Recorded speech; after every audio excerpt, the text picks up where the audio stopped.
I come from a small town in the US. I'd rather not say where. We've got one of those big national forests not too far off, though, and that's really the main appeal of living here. There's nothing else to do, nothing in town to do, and I'm not really the sort for crowds, anyways.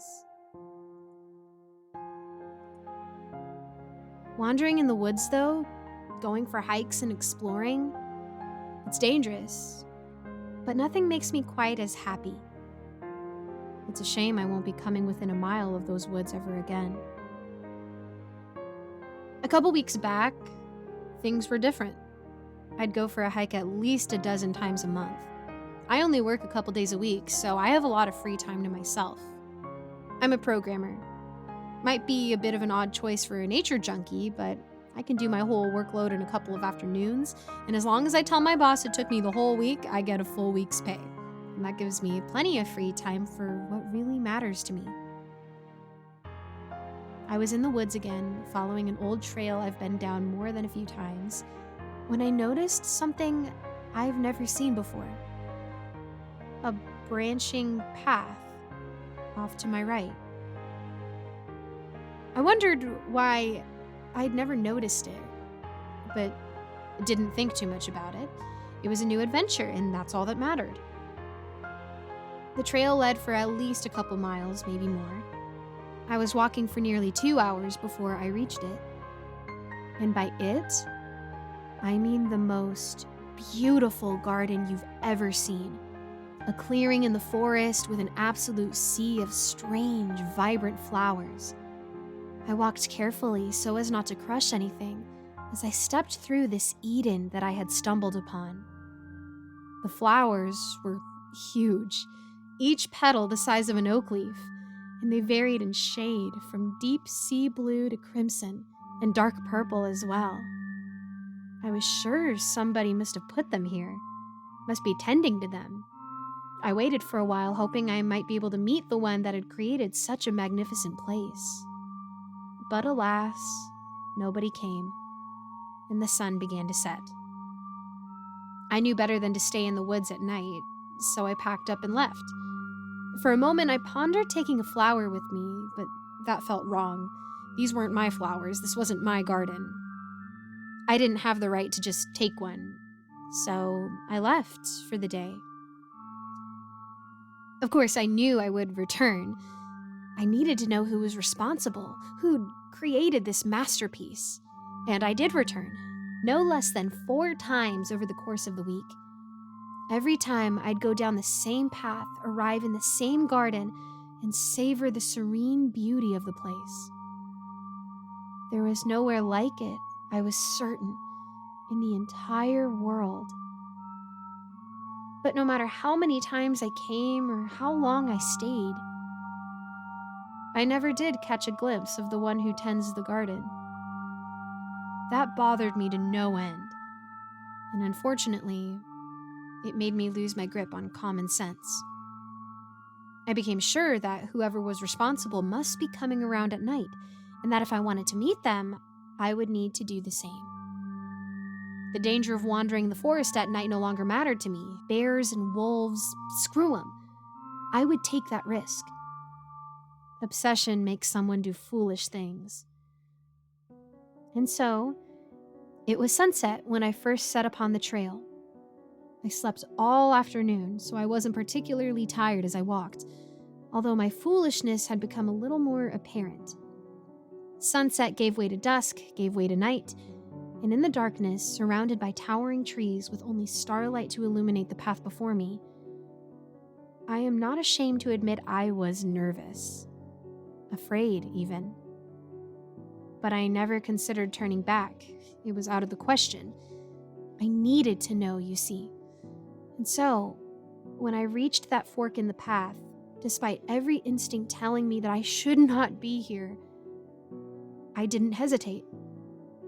Nearer I was to the garden, and I was sure that tonight, I would find them. The architect behind it, the artist who had painted for me a tapestry of Gaia's beauty. The garden looked different – under the light of the stars and the crescent moon, but it was no less beautiful. Normally, I would have, as always, walked amongst the flowers and taken in their majesty more thoroughly, but I caught a glimpse of movement and found myself hiding behind a large tree. It could be a wild animal, a predator, I reasoned as I hid. But what I saw that night was nothing so sane or ordinary, for he had finally shown himself. The keeper of the garden had arrived, and I knew I never should have come here. It, was a thing, to be sure. Not a man nor beast, but a thing. As hideous as the garden was beautiful. It wore a long, tattered red skirt, so I never got a glimpse at its legs, and I suppose that's for the best. Its arms were thin, little more than pale skin stretched over bone, and while it seemed to have ordinary proportions in regards to its upper arms, the forearms of the creature were at least twice as long as those of a man, and one dragged along the ground as it walked. The other carried a sack. I'll get to that part soon. It had a thin, emaciated body and no face, but from the top of its head all the way down to its navel and possibly below the skirt as well, there was a clustering, uneven line of deep black holes.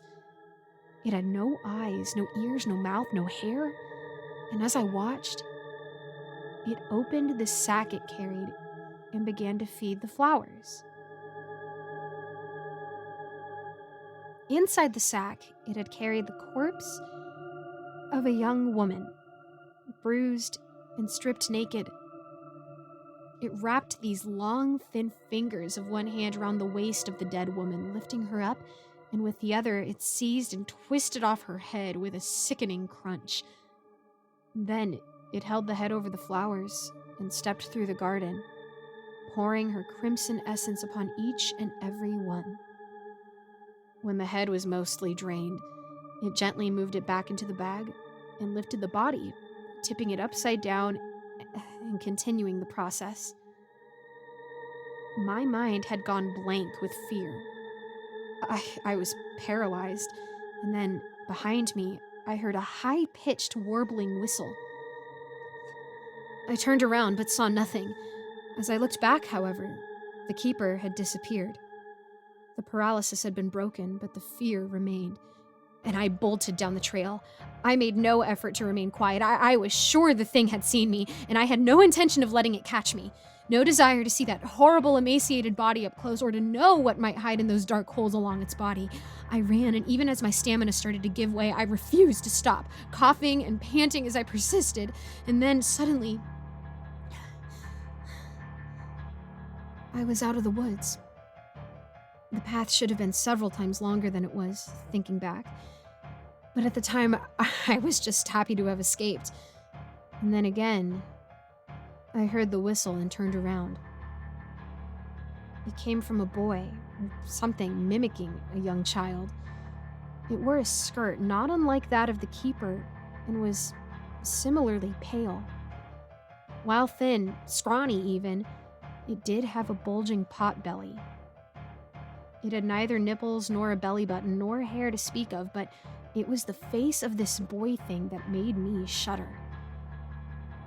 I can't say nipples.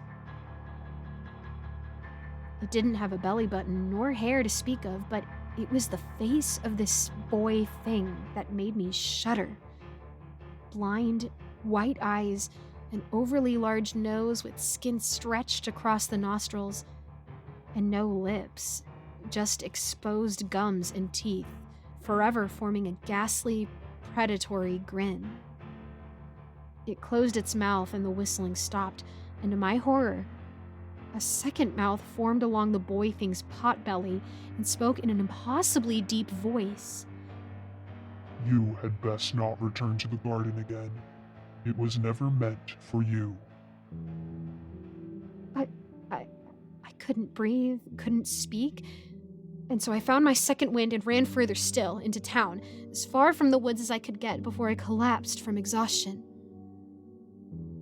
I woke up in the drunk tank. Those cold steel bars had never been so comforting. When I got out, I returned to my apartment and started to pack my things. I work online, as you know, so I have the freedom to move wherever I please. I'll go to the big city, start over. My plane leaves tonight. Because sometimes, when I close my eyes, I still see the keeper and that boy thing. They're waiting for me in the garden, waiting for the day that I'm willing to trade my life for one last glimpse of perfection. The story you just listened to was written by Skellapound. Thank you again for giving me permission to narrate your story.